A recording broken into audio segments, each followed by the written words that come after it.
ذبیح‌الله مجاهد سخنگوی امارت اسلامی در پاسخ به سوال مبنی بر روابط افغانستان پس از تنش‌های پسین با پاکستان گفت که سطح کنونی روابط میان کابل و اسلام آباد به سود هیچ یک از طرفان نیست. آقای مجاهد تصریح کرد که امارت اسلامی خواهان کاهش تنش‌ها و حل اختلاف‌ها با پاکستان از راه گفتگوست. مجاهد تاکید کرد که امارت اسلامی نه تنها با پاکستان بلکه با هیچ کشوری خواهان تنش‌های سیاسی و اقتصادی نیست. او در عین حال گفت که پاکستان با مسدود کردن مسیرهای تجارتی افغانستان به دنبال ایجاد مشکل‌ها برای بازرگانان افغان است.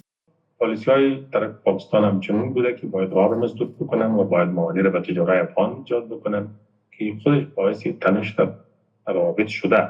ولی ما خواهان حل آن هستیم، دوام آن را نمی‌خواهیم و دوام آن را به نفع هیچ جهت هم نمی‌دهیم.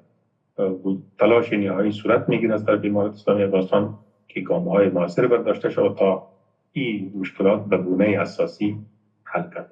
این در حالی است که امارت اسلامی همواره پافشاری کرده که خاک افغانستان بر ضد هیچ کشوری به ویژه پاکستان مورد استفاده نخواهد گرفت و کابل پیوسته بر گسترش روابط مثبت سیاسی، اقتصادی و امنیتی با کشورهای منطقه از جمله با پاکستان پافشاری داشته است. آوازگری هیچ نوع اقدامات ما نبوده، ما خواهان ازی هم نیستیم که روابط بین کشورها تیره ساخته شود و به خصوص در بخش اقتصادی و تجارتی که یک موضوع انسانی و بشری است.